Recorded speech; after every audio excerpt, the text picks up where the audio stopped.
So you are going to hear an interview with my brother, Massey Campos. I love this guy. He is founder of Self-Evident Ministries. He is also now the head and president of the American View.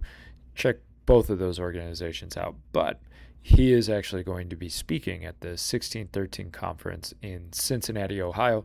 I thought I would get him up on a podcast and get you guys kind of an inside look at what he's going to be talking about. He and I get into real deep discipline, what it means to be disciplined, especially as a Christian man. And it's not just go hit the weights every single day, multiple times a day, and therefore you're disciplined. A lot more than that. So check out this interview. It's great. It's an hour, but solid wisdom sprinkled throughout. Enjoy. Anyway, AI knows you better than you know yourself it's now. crazy, dude. It's crazy. That it knows how like it knows how I think in a sense. It goes, this is not in line with how you typically do a presentation. So, you know, be careful you word it this way. Be careful you don't make an exact point here because here's a good point. Here's a real quick good point. Yeah. Um, I was I put in there. I firmly believe my issue last year of depression, all that stuff, was completely a lack of self control and self discipline. And I can promise you, I put this in the sermon, and I can promise you that if you're going through it, it's a lack of discipline. And Chat goes, I get your point, and it may have been the cause for you, but then also it goes, if you consider Elisha and Elijah, who were depressed prophets who were seeking the Lord, if you consider a David who was constantly depressed but praying, was it a lack of discipline or was it just a trial? And I was like, dang, that's Man. it. Yeah, it was like a dang, that's a fair point. You know what I mean? So I had to change it. For me, it was a lack of discipline. Analyze yourself. Is it a lack of discipline? Is it truly a spiritual attack? So I had to change that. I was like, man, that was really good. It was a Right. challenge. Well, is discipline really where you're going to go with No, well, 1613 yes. conference? Where are you going with it? Where I'm going with it is the when the odds are stacked against you and all your hope is gone, which many men are going through right now, especially in the room. It may be small, it may be great, it may be something that kind of popped up last night. It may have been a conversation you had with your kids. It may have been something at the business. It may have been something at your church, your home, whatever. Like you feel like, God dang it, why is this not moving? Why am I? And it was actually Brandon's idea. The guy that invited me, he said there's going to be a lot of men who need to get pulled out of the pit, and I can't think of anybody better to pull them out of the pit than you. You're really Love good that. at it. That's awesome. So I thought, well, why don't I talk about Washington? I'm sorry, I'm going to talk about 1746 when the French fleet were coming to destroy the colonies, and then the hurricane comes. It's Yeah. like, are you willing to fast and to pray and to trust the Lord and to see a storm come and take out your enemy and not rejoice over the death of your enemies, but the goodness and favor of God in your life? You know what I mean? Like, is your heart ready to receive the blessing of God, to give him glory, or to elevate your enemy and to elevate yourself against your enemy? And like, there's where the heart change has to begin. If it's a marriage issue, are you ready to give God glory in your marriage, or you ought to just like prove to your wife that you're a changed man and you're different? Like Mm. there's the difference. And so like maybe we need to step up, and then I'm just going to pull them out of the pit. But the first part of it will be discipline. And I want to show a picture of me. Like Yeah. this was me a year and a half ago, undisciplined, a preacher. You know what I mean? Like I could read every day, but it was never scheduled. It was never my workout. If I did a workout, it'd be once, maybe twice a week, but then everything got in the way and I made excuses. You know what I mean? It's like just those little things. Like, are you willing to like put yourself through the discipline and get out? You know what I mean? Get out of this pit you're in. And So that's kind of the I think there's a lot of Christians who they almost use an excuse that discipline is part of the flesh and so therefore we don't need to focus on it. We don't have to have discipline in our lives because the grace of the Lord and the Holy Spirit transforms us. And all of that's true. But and I was thinking about this as I was walking to my office. It's like you still have to make the choice. You still choose, and from the ground up, your choices are consistent with where your heart is at or where your motives are at. that's right. Doesn't the power of God lead you to self-discipline? That's a fruit of the spirit, Right. self-control. It's a discipline. And why would Paul compare this walk as running a race? He said there are athletes who run a race for a temple crown. They put themselves through all the work. They exercise themselves. They do it for a perishable crown. We do it for an imperishable one. Why would he do that? Because he's showing them. And dude, it's so funny. I didn't even think about this. He's talking about races and prizes and all these other things. Like there must have been like those kind of games, like the Olympics and stuff like that, that he's seen to even know Hmm. anything like that. You know what I mean? So he Yeah. says, look at a runner who runs a race and disciplines himself and exercises for an imperishable crown, but we do it for a crown that doesn't perish. In other words, what he's saying is we are disciplining ourselves to run this race with God because we seek an imperishable crown. We're different. We're peculiar. We're not to be like the world. That's discipline. I can't like there's three things that the Bible says that are contrary to us: the lust of the flesh, the lust of the eyes, and the pride of life. You know what I mean? That's First John chapter 1, and so chapter 2. I'm sorry. You see what I'm saying? Yeah. That's where if the biggest three issues the Bible talks about is the lust of the flesh, lust of the eyes, pride of life. What, are you not going to be disciplined about those things? You're just going to let the lust of your flesh, like your food, your intake, your what you watch, what you think, like you just going to let that go? The lust of the eyes, whatever you just put your eyes to is okay because spiritually God will change me, and the pride of life. So if you're a man who's fixated on wealth and all these other things, and you don't discipline your body to say no, the pride of life is crucial. It's killing me right now. Like the pride of life is I'm storing my treasures on earth instead of heaven. There's a difference between being a steward, being a hoarder. You know what I mean? A steward is Whoa. I'm making sure everything's going. I'll give everything of my ability. But a hoarder will say no, no, no, no, because if I don't preserve this, then I'm gonna lose. And I think that's where the parable of the talents comes Yeah. in. You had a steward and then you had a hoarder.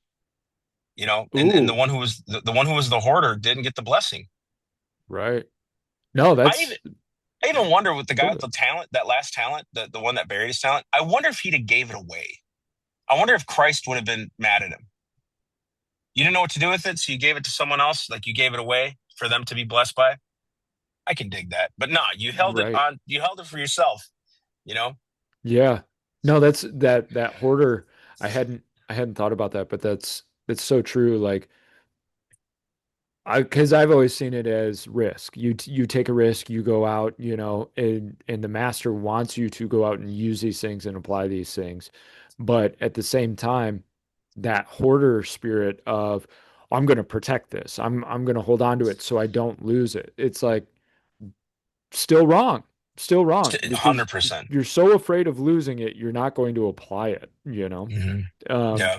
and that I agree with you. Like that's the difference between the person who gets, let's say, wealthy because they are such a strict hoarder of their finances that they won't buy their kids new shoes when their kids need shoes. It's Yeah, like, no, no, totally. no, no, we have to save money. Like, bro, you got millions in the bank. Your kids need shoes. And you stop serving others in your it's the storehouses, right? The rich man who builds the storehouses to hold all of his grain and his life is forfeit, Yeah. that night. That's that Right. dude, that's so good. That's it. So that's kind of the gist is what like a lot of our trial, not every one of them, obviously, with sickness, disease, those are things we can't control. Attacks of the enemy, I think, and just sometimes it's the flesh. I was even saying to a person this week, my body's being okay, it's afflicted. It's like, is it an attack of the enemy or is it truly just flesh and life, man? Yeah. Like it's just life. Why is everything an attack of the enemy? You know what I mean? Now, I'm not doubting it could be, right? But it's like my wife got cancer. Was that an attack of the enemy? Could Satan use it? Yes, he did. He tried to take my wife out. That she said something yesterday that was really good. She said the spirit of fear is really a spirit of fear. She had it, man. A real spirit of fear, Not and just afraid. It's like yeah, there massive yeah, she attack. Yeah. she can't do anything about the situation. She's scared. She's afraid, Yeah. and she couldn't shake it. There was an attack of the enemy. When Yeah. you can't shake it, you can't discipline yourself to it, and you're trying everything. There's an attack of the enemy. That's spiritual. You know what I mean? But then sickness also comes because of our bad habits. Is that an attack of the enemy or your stupidity? You know what I mean? You can't call it the enemy. You can't. Let no man say that when he's tempted, I'm tempted of God, right? So the reason he says that, because when you're tempted, he said you're drawn away of your own lust and enticed. If you could say it's God, that means the enemy has something to play in it too. Mhm. You see what I'm saying? Like, so there's a physical discipline. And that operative word, your own, Your own. own. It's Yeah. your own, you know? And no, I'm totally with you because it's like, oh, Satan made me eat the cake. Or you just have no control and you love sugar, Dude, you know? literally said that in Sunday on the sermon. Did I you? said I did. Except these Snickers. I just said, Satan did not make me eat the Snicker bar I had last night. Do you know what I mean? And I said, no, that's an analogy. I didn't have a Snicker bar last night. And everybody started laughing. And I'm like, I know it sounds funny, but we literally do this in our lives where it's like we do something wrong and it's the enemy and I can't stop myself. No one is holding a gun to your head to not be disciplined. No one. Hmm. No one is saying, I'm going to off you if you go to the gym 4 times a week. I'm going to off you if you read your Bible every day in Right. the morning, if you get up a half hour earlier to pray. No one's saying I'm going to threaten your life. And even if they did, call the cops. You know, why are you making excuses why you can't do it? You know what I mean? Like that's where my mind is right now. There's just no excuse, dude. And I'm seeing it more and more. It's like I still, even though I wasn't losing weight, still being disciplined about what I was doing and Yeah. making sure that like I was writing it down and like, okay, this is my diet, this is what I'm doing. Okay, my 2,200 calories isn't working. Let's go to 1,800 calories. And I started to see a little bit of a drip, and I had to be super strict on how I ate. And then the roads started happening. And then the Lord opens the door for me to find this medicine or whatever. And like, thank God. But like that, I don't think any of that would have happened had I not been disciplined. If I'd have just kept slipping off the track, Michael wouldn't have told me, hey man, you should try this Red Tide. I know you're trying really hard and I keep seeing your posts. Had I not been consistent, would God have let that opportunity open for me to learn that? Or would that have been a way out? So I didn't have to be Mm. disciplined. Do you Oh, understand? good call, man. So the Red Tide is not the silver bullet for me. The silver bullet is my daily ass getting off my chair, going to the freaking gym, and busting my butt there, and then coming home and trying to do the best I can to eat well. That's the silver bullet. This Right. just helped regulate my body. So I think that's where people fail, is I just said this yesterday to somebody. Money doesn't make you change. It amplifies what's already inside of you. I Yeah. think that happens like the lap belt surgery. When they get the stomach side off, people do it not because they're disciplined, but because they want to lose the weight. So then they go do that. But then months later, they get fat again because they can't control themselves because they didn't have a discipline Right. to maintain it. And it's just like the GLP-1s and the all of that stuff is it's really just a mask. And it's not that it's you yourself, you're on Reddit 2 tried or however you say it. And Yeah. but something you said I thought that was really vital in all of that was you had to learn the lesson of the discipline before God allowed you to finally find that missing piece. Because I think you know, it, and I'm not at all trying to put you on blast, more so, hey man, this is so cool to see. Previously, you would do a diet or you would do a workout, Hmm. and when it wasn't working, you'd throw in the towel or you'd get distracted with something else. And I feel like this time you prove to the Lord, no, I'm in the discipline of it. It doesn't matter if I never lose weight again. I'm in the discipline of it because that's what is right for me to do. Right. And like I had messaged you the other day, if you hadn't have been posting your journey You're and right. and You're right. posting all of that, Michael wouldn't have reached out because he wouldn't have known the story and you wouldn't have figured out the insulin resistance aspect of it. And I think that's so cool that you were faithful to the process. And so that's when the Lord unlocked everything else for you, Yeah, you and it's know? not even a formula. It's just the truth. It's like Right. not. There's no formula to that. That just. I think you. Yeah, you. And funny talking. Yeah. So it's just me, Nathan, and Aaron. and they were asking me, "Hey, how strong is Mike? And how much could Mike bench?" I said, "I think he was in the threes, like the Yeah. mid to low threes." And I was like, "But my man was like deadlifting four something," and they're like, "What?" I'm like, "Oh, that mofo's a beast, right?" But just how I look at like your discipline, which helped me become disciplined. Do you understand? So like your discipline helped me become disciplined. I saw the lack of discipline sometimes in your life, Hmm. and then I see the disciplines in your life, and I'm like, son of a bitch, this guy is killing it right now. You're gonna edit that out, right? So like, right, like you're killing it right now. You're doing your job, and I'm proud of you because I was like, I could pay this guy 100 grand a year to run Self-Evident, and you didn't even flinch. You're like, yeah, that's cool. We'll find somebody. Like you didn't waver. You didn't like, oh wow, opportunity door knock. You know what I mean? I told Kerry that. I said, I'm really proud of him. He didn't, I said, I wasn't intending to like get him to go off his course, Right. but Yeah. I was like, he didn't even waver. He didn't even waver. He was like, nope, this is the course I'm on until the Lord tells me otherwise. And I'm like, well, there went my plan. Sucky. I got to figure it out now. Which, of course, I'm honored by the thought. Oh, Um, she actually yeah. brought it up. She's like, I think he could do it. And I was like, I know he could do it. It was actually the first person she thought of was you. Yeah. I knew you were doing your business. I'm like, I don't know if he'd leave that, but she was like, I think Mike can do this. I know Mike can do this. And you know, that would pull my salary back completely. It would pull her salary back completely, and give you the rest. It's like, why not give him 100 grand?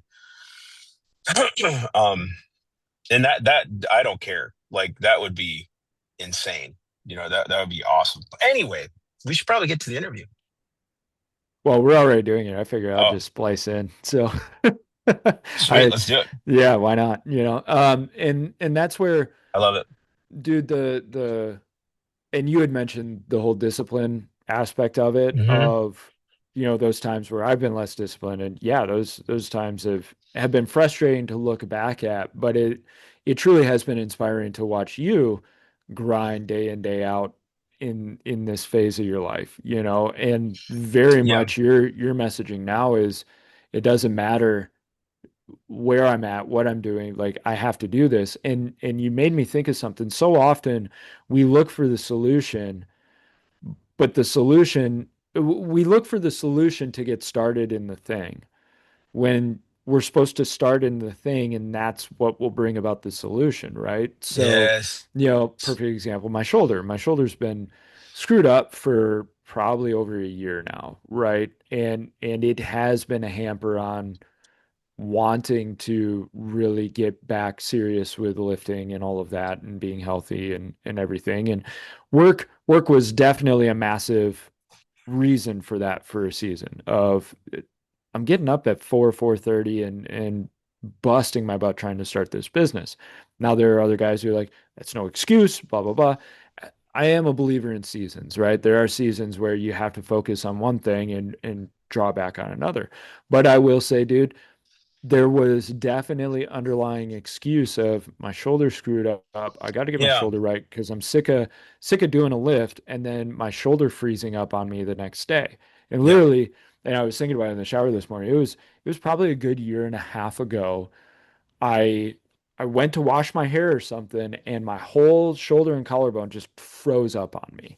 It was like this isn't good. And I know there are more serious conditions that shoulder freezing points to. That's not this. Okay, because there's probably somebody hearing that and they're like, oh, I don't remember what the condition is. It's not that, I Yeah. promise. It's a Yeah. muscular imbalance. I've had minor pec tears that I think are working on pulling the shoulder in the wrong direction. It's I mostly think too, collarbone. was that where your bicep tear was, that arm? No, it was this dude. I'm so beat up. No, no, but I'm thinking But because like, so I'm gonna go with you on this. yeah, Your question, your point, your thought is making excuses. I think we all could do it, right? I have injuries. I have like, my back's been my yeah, lower left back. Like when I was squatting, remember like 4 or 5 years ago when we were squatting and we were killing it, I didn't have that problem. And all Yeah. of a sudden, this last year when I was with you guys, 6 in the morning, we're going out and trying to squat. I'm like, I cannot, my back. You remember I would like do a Mm-hmm. squat. Yeah. I'd have to sit down. My back was like shot. I couldn't do it anymore. Now, as I kept squatting, it kept getting better. Like you said, there's an imbalance. I wasn't doing hip work. I wasn't doing all these things. And then when I just decided to, because I think you took a break from doing the morning stuff, Mm-hmm. and then Yeah. we joined a gym, my wife and I and my sons. We went as a kind of a family plan. All of a sudden, I started getting this tennis elbow, this tendonitis in my elbow, Yeah. and I'm trying to bench, dude. And every single time I flip and move my arm, that thing is just a sharp pain. You're like, God, I can make the excuse, well, I got to rest it, I got to do all that stuff. So then one day I was doing bicep curls. Like, and I never ever used to do a bicep curl. I never worked on my biceps. I don't know why I don't care about curls for the girls, but I just never did. Yeah. Um, so I started really hammering the biceps, and dude, it was like someone cut my tendon on the just at the joint of the elbow. I don't know if you can see, like right here. Yeah. So just like it was the sharpest pain, and I had to take a couple days off. I couldn't lift my arm. It was really hard. Like it just sucked. So then I'm like, did I do something? Is this from a past injury? What was it? You know what I did? I was like, I don't stretch much. So then I go Mm. online and I'm like, what? Let me look this up. Dude goes, do you have a problem right here or right here? And it usually, so he shows me the stretch that he does, right? Yeah. And dude, within a day, it was gone. The pain was gone. Amen. So it's like I stretch my arm, like you put it out in front of a column, you touch the Yeah. wall, turn your arm upside down, turn your head, and all of the muscles are stretching here. Because it's saying Oh, that's cool. this pressure point is because these muscles aren't stretched. If it hurts here, it's because these muscles aren't stretched. And it's like, we can make excuses, or we could do what I think discipline truly does is confront the issue. Real discipline Go with confronts the that. issue. Real Yes. discipline confronts the issue. I think there's a common theme. If I get emotional, please forgive me, but like there's a common theme I've been talking to people about, and it's been really good. Hugging the cactus, Yeah. embracing the suck, going after the thing that you know is wrong in your life, or my attitude is really crappy, Lord. It just is. And I don't know how to change that, and I noticed that avoidance of what is wrong is the tolerance of devils, man. Like it Ooh. really is. Because like if you avoid what's hard in your life, there's no more resistance to grow. You want to go to a gym and get resistance. We understand the concept of if I go to get to a gym and I get resistance on my muscles, they're going to grow. But when it comes to life, I don't want resistance. Like we think resistance is the devil. That doesn't make sense. So you got this thing in your heart where you're just like, your marriage is off. You're not praying for your kids. You're not being a great father. And this was me. Like, I mean, I was praying for my kids and all this, but like, there was these things in my head that I'm like, I'm too far gone. I'm too this and I'm too that. And the Lord has breaks your excuse on that. Hebrews 4, come boldly to the throne of grace to get help in the time of need. Boldly. He doesn't say with conditions. You're If you're in right. Christ, you're his. Go run to him, you know? And I would avoid it. And my weight, rather than attack my weight, I would poke fun at it and then learn to like live with it. And if I learned to live with it and poke fun at it, people wouldn't care about it. You know what I mean? Mm-hmm. Instead of confronting the flippant, log right here, telling everybody to go serve, and here's this giant log over here, you know? I think I think tolerance is the creed of the devil. I firmly, firmly believe this now. Um, there are issues in my life I'm still struggling with, like you remember last year when I was going through this thing from September to December ish. I was just in a funk, real depression. I wasn't confronting the man pleasing spirit I had inside of me, dude. I had a man pleasing bent. If I quit ministry, what are people going to think? What are my donors going to think? If I move, from Florida to North Carolina, what are my friends going to think? Like all these things are just swirling in my head, you know.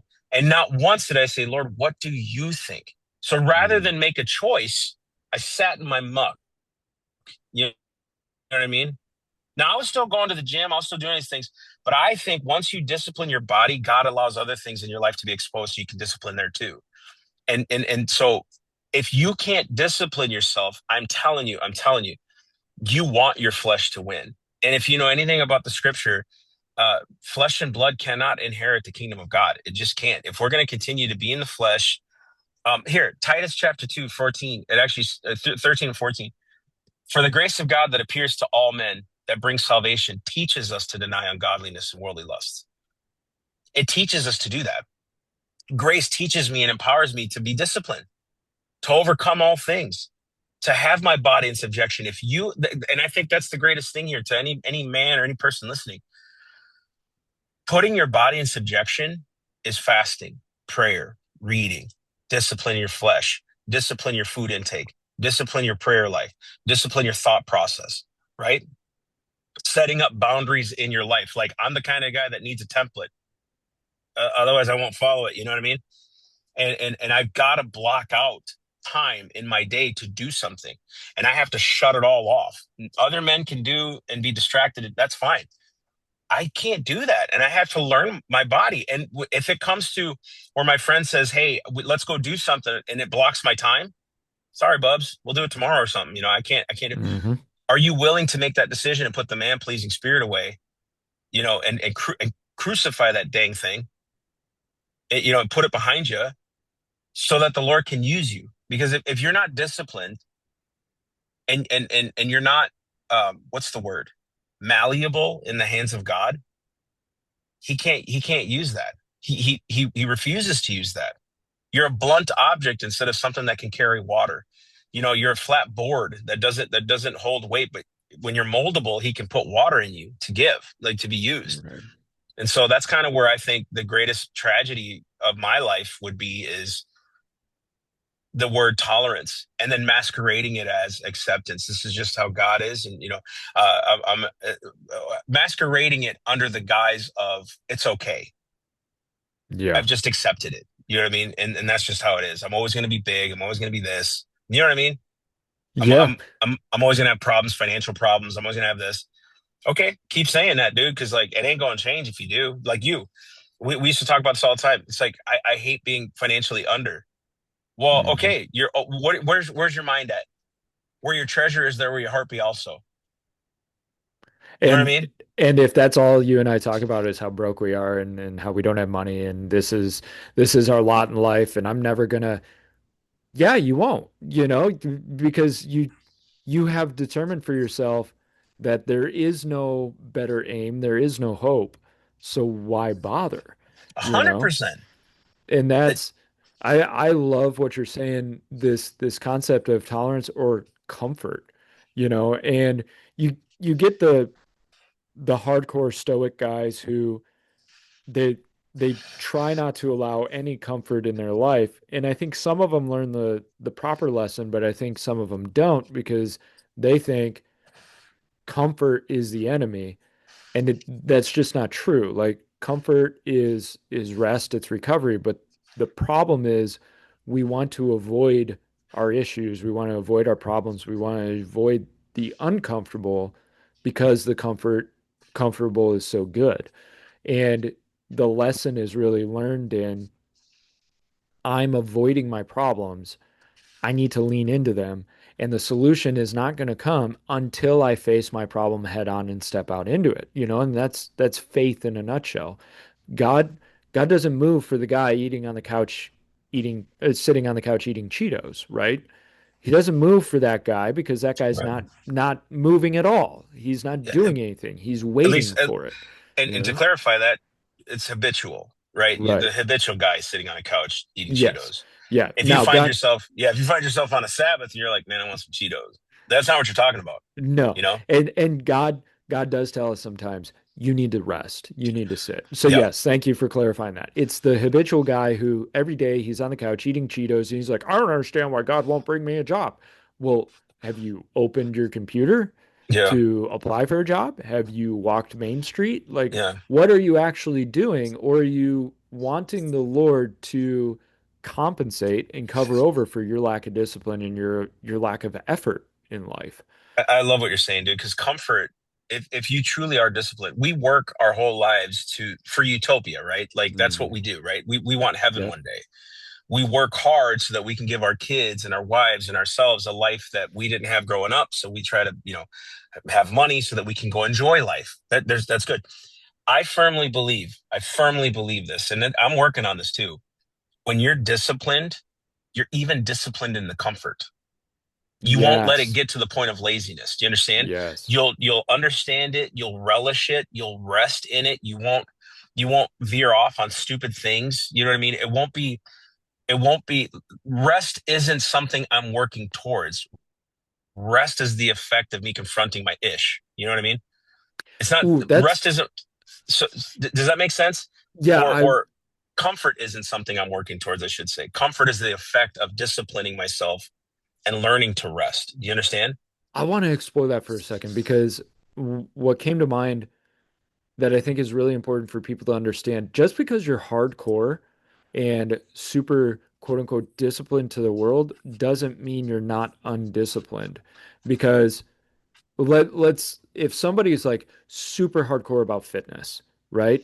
Cool, that's good. And the problem is we go, that person is super disciplined. Yeah, but they love it. They love that stuff. So are they disciplined?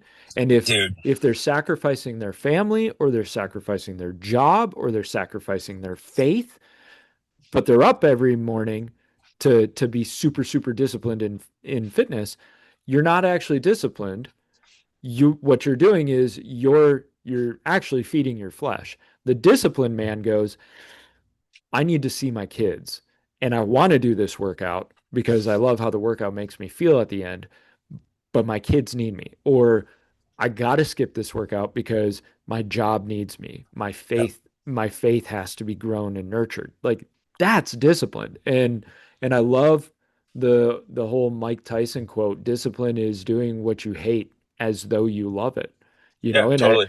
I think sometimes it's a bit of the inverse of discipline is also treating what you love as though you hate it, you know? That's a really great point, dude. Like, it's almost like the reverse in the kingdom, right? What you love, hate, and what you hate, love. You know what I Yeah. mean? Like, why does he say, like, and I know that sounds extreme, but just hear me out. Why does Jesus say, unless a man hate his father, his mother, his brother, or sister more than me, you're not worthy of me? But then you're supposed to hate sin and love righteousness.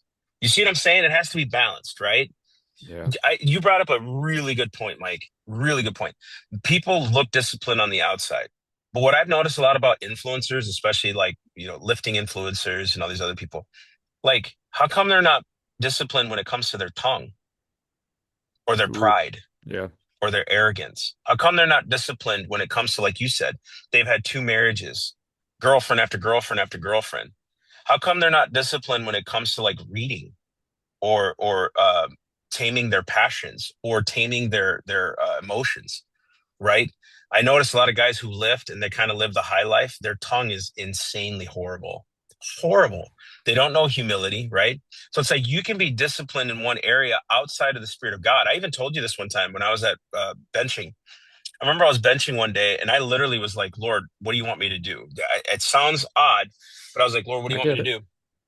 And I had about I think it was like 185 on the bar.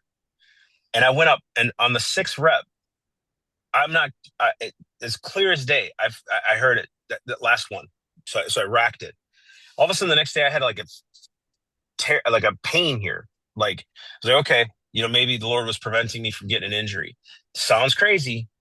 It sounds crazy, but I need God for that. I do. I Hmm. because I want to push myself. I want to keep going. Now I'm. Yesterday we were Nathan and I were at the gym, and my goal was to hit 225 10 times twice. I only did it seven. I was like mad at myself. I was so mad because I didn't work out for a little bit, 3 or 4 days, so I just went right Yeah. at it. So I was like, I'm gonna go for the gold. But like if I don't learn discipline and go, my body can't do this right now. I can't do it. Or here's a good example. Sometimes I get so crazy in the day, like in the mornings, I gotta go preach or whatever. And because people don't think like me, I get frustrated. It's like, can't you see what needs to be done? Let's go do it. So then I get an attitude, Mm. right? And so that attitude translates into bad attitude for others. That translates into, I'll say something not meaning to be sharp, but it's sharp because my attitude is sharp, right? I don't mean to diss my Yeah. wife. So if I say something, it just happened the other day. If I say something, I'm like, well, hun, it makes sense. You know what she just heard? I'm stupid. That's because your brain wasn't thinking, be tempered, be patient, be sober, swift to hear, slow to speak, slow to anger, like all that stuff. Right. You know what I mean? That's discipline. Discipline is the fruit of the spirit. Out of that Yes. births all the other things. And you can't just have one, dude. Like it's like I finally figured it out. Love, joy, peace, patience, kindness, gentleness, meekness, uh, uh, faithfulness, self-control. Those are the effects of the fruit. The fruit of the spirit is not each one, it's the effect. I have self-control because I have the fruit of the spirit. I love because I have Right. the fruit of the spirit. All that stuff. So if you don't have faithfulness in your heart, if you don't have self-control in your heart, are you truly walking in the fruit of the spirit? Here, Dude. let me say it this way. Are you full of the spirit? You know what I mean? Like the Yeah. same spirit that raised Jesus from the dead dwells in me is what scripture says. Well, shoot, was Christ ever not in all nine of those those effects? No. So, and I'm not saying we always will be. I'm not saying, but it's a striving. I'm striving for a body that I want. Why can't we strive spiritually for what we're after? What does the Bible say? Covet earnestly those gifts. Covet earnestly. I'm going after it. I'm going after changing Massey, dude. I often hear this with like grandparents, like my parents. They were tough on us growing up. I mean, whooping us and all that stuff. Like Yeah. it's all good. It's all good. I ain't even tripping about it. But they're the greatest grandparents. And I think I used to get frustrated, like, man, you guys weren't like that with us, man. You know what I mean?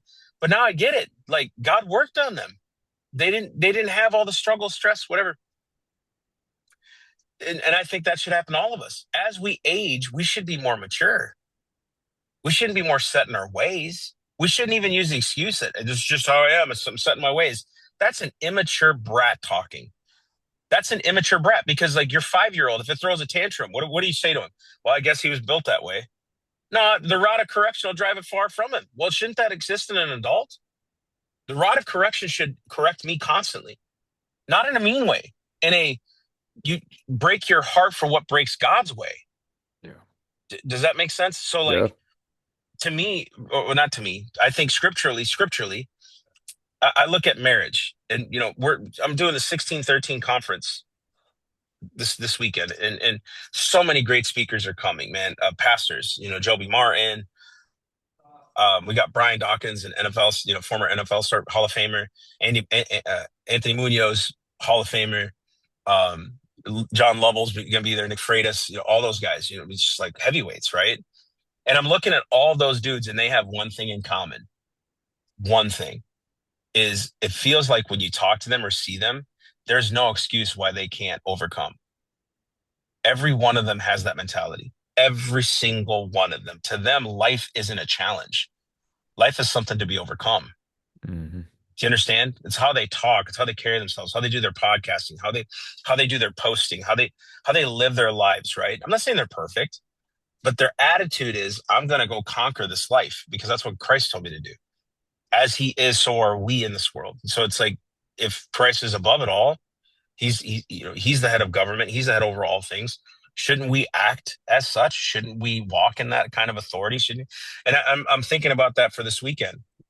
How many marriages are failing because you don't want to discipline yourself, which it should be on the men, according to Ephesians, to love your wife as Christ loved the church? How many of you won't do that? You won't love your wife. You won't pray over her. You won't sing over her. You won't admonish her. You won't read the word over. You won't intercede for her like Christ intercedes for you. You won't compliment her. You won't identify her and call her yours. Do you know what I mean? Like, you won't be jealous for her and her spiritual nature. You won't fight for her, wrestle for her. That's what Christ does. And it really starts with men. It starts with us. That's not a condemnation. That's a step up, right? We got to be like, welcome to real life. And I met a person at the go ahead. conference this weekend, real quick, and she goes, I just I hit all these trials, and I'm starting ministry, but I got this and I got this and I have this problem, and I don't know what I'm going to do about this. And I shook her hand. I was like, welcome to Christianity. What do you want? It doesn't get any easier. Yeah, you want a pat on the back? You want me to Yeah. like coddle you and say, yeah, you're not ready yet. When are you gonna be? You know what I'm saying? When are you gonna be ready? When is that flip in the switch in your head gonna be like, now I'm ready to go pray for my wife? Like what? There's no ready, you know? We we wait for that. And that's what we always end up waiting for is when will I be ready? Once I'm ready, then I'll you're never and you won't be ready until you've already done it. Then you're ready, Truth. you know? And I think, you know, extending off that commonality between those guys, the picture that I got with what you were saying is those guys are the essence that they give off is that they will lean into every problem they face. Yeah.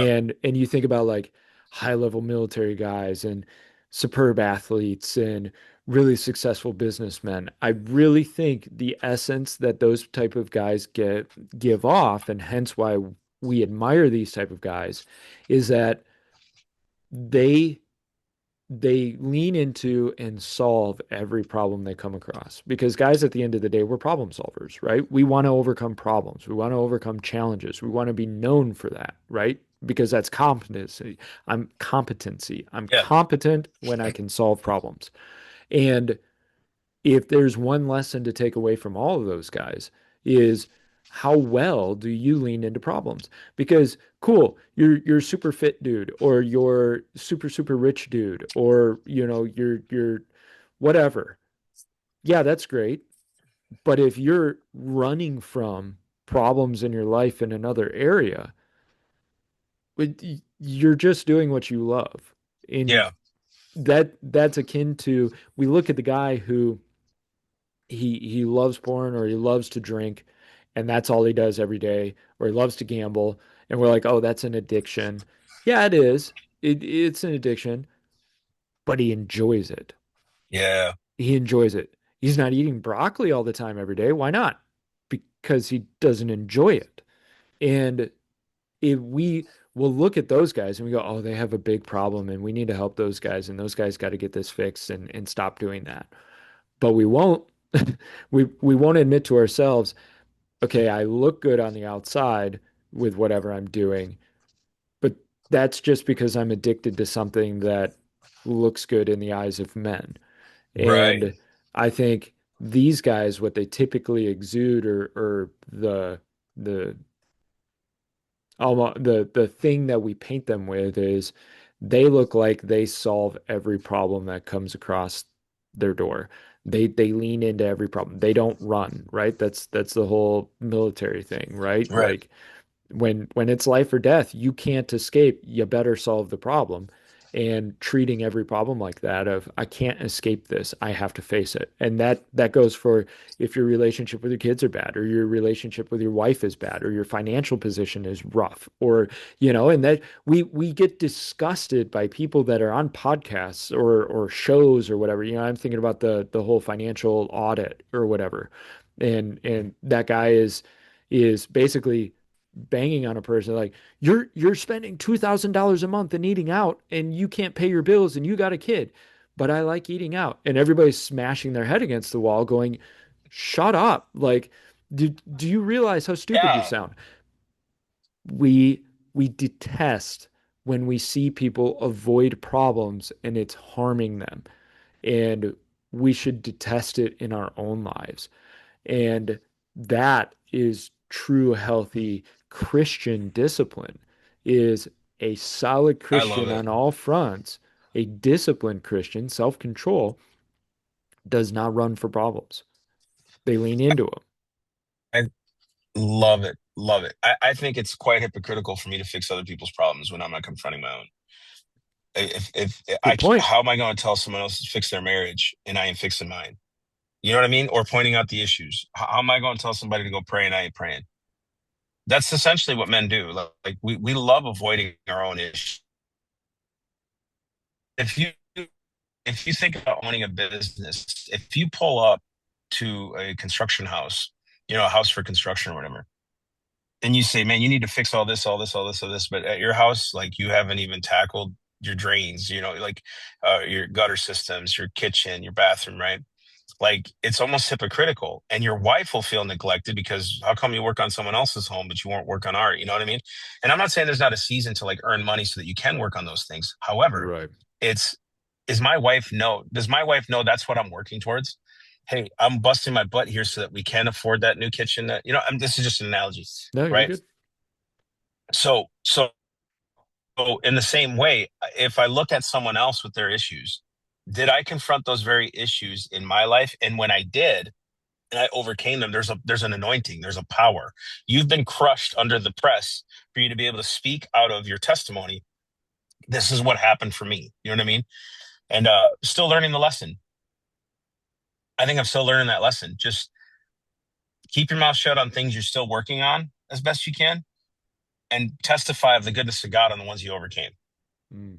You know what I mean? Like don't talk much, and whenever you need to, just say what's on your heart. And make sure you know what I mean, and be honest with people.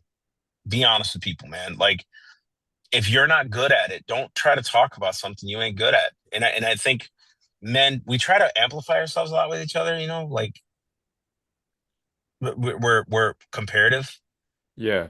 And we all want to be the expert, Yeah, the and authority. Yeah. I think we all love a good, healthy competition. But the problem is, Yeah. is we're really good at those fish stories. You know what I mean? Like, right? Your fish is this big, this big. Mine's like, you know, we're really good at it. And you're not even close to what you just said. You know what I mean? Right. I'm working towards a goal here and I have to remain like faithful in it. And I notice just in the mornings that I'm not disciplined, and it happens, from time to time where I'm just like, I'm just tired. I'm not going to get up. I'm going to sit here on my phone. I have the worst day. Why? Because I've trained my body, my brain, everything to do it this way. And I've trained it to like do well. And then God's at the focus in the forefront. But if I was on my phone that whole morning and all of a sudden the day got away from me, it is the most stressful day Yeah.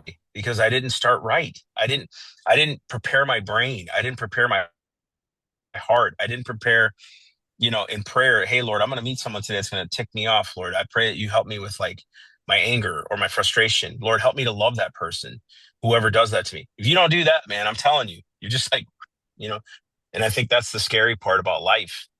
Don't tell Yeah. someone to something to do that you ain't willing to do yourself, right? Does that make sense? Yeah. And I think, those disciplines in the small areas, I've stopped listening for the most part to podcasts in general. But especially news commentary, current Yeah. events, that kind of thing. Just because I recognized it's just making me surly Yeah. and stressed out and unhappy, Hmm. and I don't want to intake that. I want to intake hope, faith, love, Yep. overcoming. I want to intake solutions, positive thinking. And I know that sounds cliche, but I have to discipline myself in what I'm intaking because that's going to help determine what comes out, right? And that's those little disciplines in every area compound on each other, right? When you're 100%. disciplined in the gym day after day after day, and it's no longer, well, I'll be this disciplined if I get the result I want. It's I'm going to be disciplined because that's what I need to do and that's what's expected of me. That translates off over to other stuff. All of a sudden, well, do I need to eat out today? Or should I be disciplined in my finances? Do I need to spend this extra hour at work? Or should I go home and spend some time with my wife because I also have that responsibility in my Right. life, you know? Right. And I think too, it's cowardice on our end to avoid the hard thing. We're just cowards at that point. Yeah. You did something on effeminacy, right? Like what Yeah. effeminacy means, and like you guys should go check out that blog. It's on his Facebook page, and I don't know if he did a podcast on it, but like you just did a whole blog on it. Yep. And really, I think your whole point. I'm just trying to summarize best I can. Is effeminacy is the cowardice not to do something right. That's real effeminacy. It's not acting like Hmm. a femme. That's part of it. Yes, that could be for sure. But it's the coward. It's the one who doesn't want to confront. And real cowardice is avoidance. If I just avoid it, it'll go away. That's cowardice, man. Hmm. Plain and simple. You're a coward, and and this is not a disparaging comment. This is what the Lord calls you. That's not. He's not saying that to hurt you. He's saying cowardice will destroy you. Cowardice will Yes. kill you, man.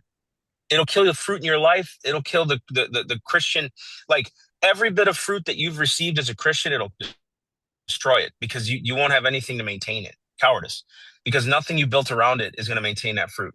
You know what I mean?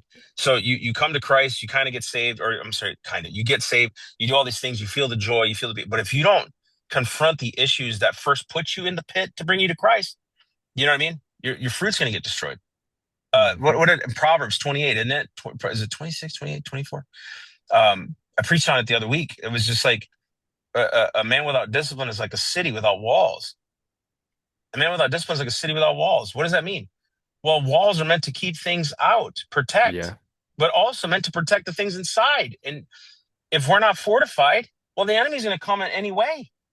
We don't have a structure. We don't know what's coming in or going out. When you have walls, you have to regulate what comes in, right? So you have people at the post. Well, that's what we're supposed to do. No walls, destroyed city. Yep. Yeah. Pillaged, Cowardice. Yeah, pillage. ransacked. 100%. You're easy fodder. You're a target. And any good military person knows that. Yeah. If you expose yourself, you're fodder. You're cannon fire. That's what you are.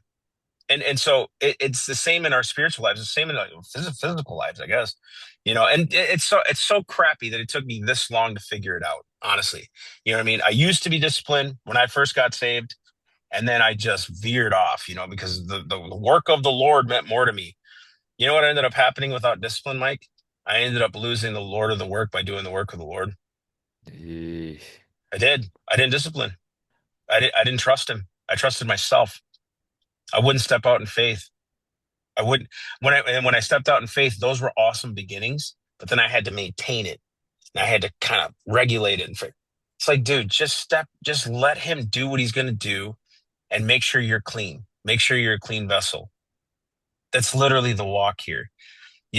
Clean your vessel, whatever God's given you to steward well, and everything will be all right. You know what I mean? Like, yeah. and of course, problems arise. My wife has cancer, or whatever, or had cancer, and all these other things. That all happens. But if you're disciplined, you won't have to worry about the other things. You can focus actually on your wife and what she needs, right? That's what happened to me. And I didn't. I didn't have that, you know?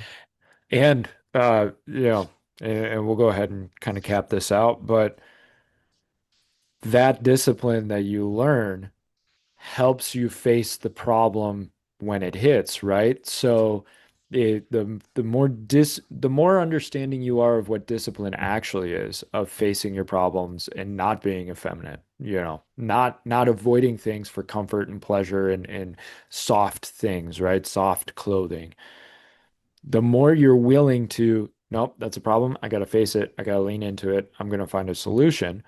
And you do that across all areas of your life. When a big problem hits, your reaction is then, okay, how Mm, do I solve this problem? What that's do I good. got to do? How am I going to step into this instead of avoiding?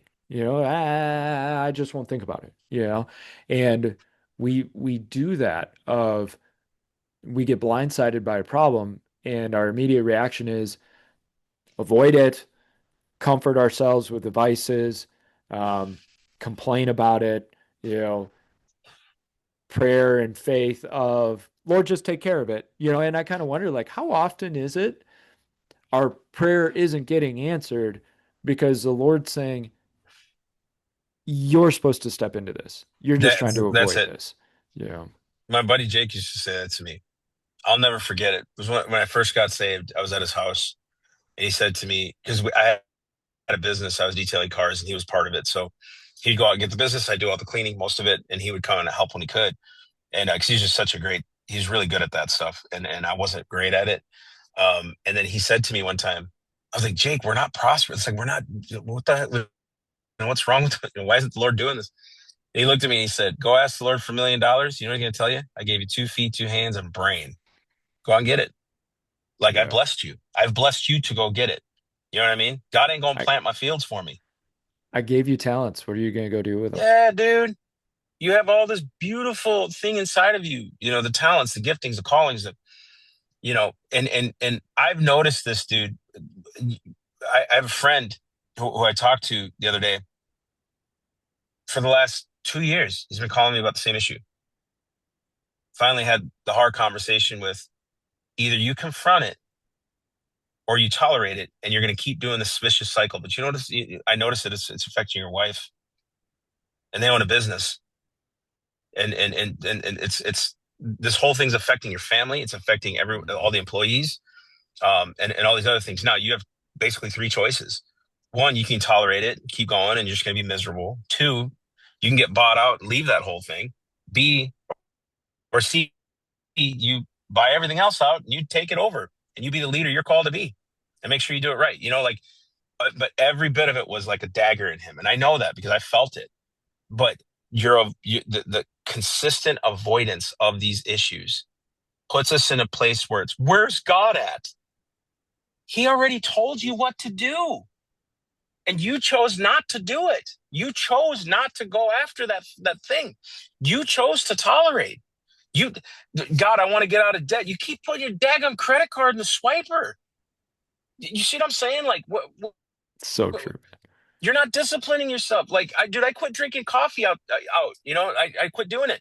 I was saving myself $300 a month because every day I'd Dude. be going to the office and getting coffee. 300, more than that, more than that. I was easily, I was probably spending, yeah, $4 a day because I get a normal coffee, 5 days a week, right?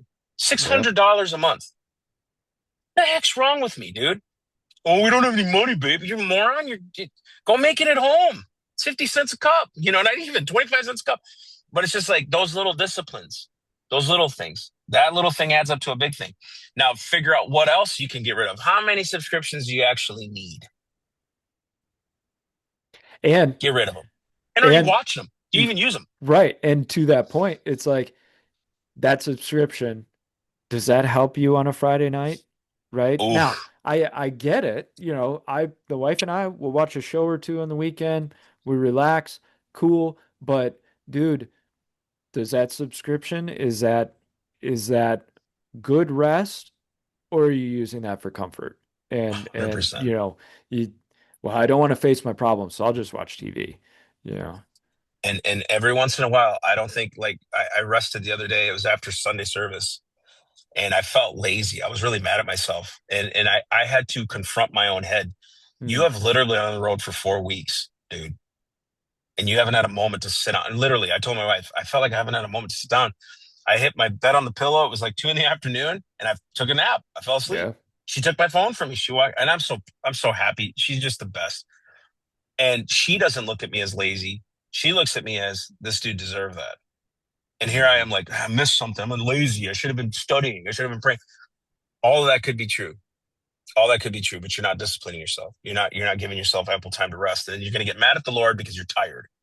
It's like, he already told you the game plan. Confront your stuff. Confront. How funny. Confront, confront, and comfort sound exactly the Hmm. same almost. Yeah. Two very Interesting. different things, right? Right. Confront and comfort. And again, comfort built on the right foundation only builds a beautiful home and rest for your kids. And if you're truly like, and I'm learning this right now, man, as my kids, I was built to be a teen dad. I believe that 100%. When they were younger, it was very hard for me, but like I got Hmm. it. I started to get it. And once they became teens, I'm like, okay, I can jive with this. You know what I mean? Right. I'm still realizing, dude, foolishness is bound in the heart of the child, but the rod of correction will drive far from him, right? I think God's still saying that to us adults. I firmly believe it. I'm giving you, here it is. This is what you need to confront. You don't want to confront it? Go eat the fruit of your own ways then. And then you do, and then we get mad at God, and that's where Yes. all these atheists make excuses. If God is so good, why? It's like, well, God ain't telling us to go put chemicals in our water. He ain't telling us to eat processed foods. He ain't telling us we're doing all that. So we blame Yeah. God for all this? Nah, dude, we ruined his creation. You know what I mean? We we eat the 4 Snicker bars a day every day, and then we're like, God, I don't understand why you let me get fat. Just Hmm. come on, man. And we're we perish for a lack of knowledge, and Straight up. that applies here. Like, hey, yeah, you might not know that sugar is really bad for you day in, day out over 20, 30, 40 years. Is I think there are times where God has mercy on us for what we don't know, but at the same time, we eat the consequence of our actions. Yeah. And I don't understand, I was eating sugar and I thought it was fine. Yeah, did you really think it was fine, or deep down did you know something probably wasn't right about this? But B, 100%. at the end of the day, it's physical chemical process going on in your body. Like, there's a consequence to that action, and it be disciplined, understand, know what's Yeah. right, know what's wrong, and the funny thing is, man, I bet if you were listening to the Holy Spirit would be saying, you don't need that. You don't need to eat that right now. Yeah. If You you were know? truly listening. Yep. If you're truly listening. And learn too, there's like a key to this I'm learning as well. Like there's sometimes desires we have and we have to be careful not to feed into those desires. But also like there's a moment where that peace comes in where it's like, you know what, I'm gonna have a little bit of that. Can you Yeah. control yourself? If you can't put that thing away, it's got a hold of you. Yep. Whatever it is, whatever it is. If that thing in your life has a hold of you and you can't put it away, it's an idol. Yep. Idolatry kills us all, man. Hence Kills why fruit.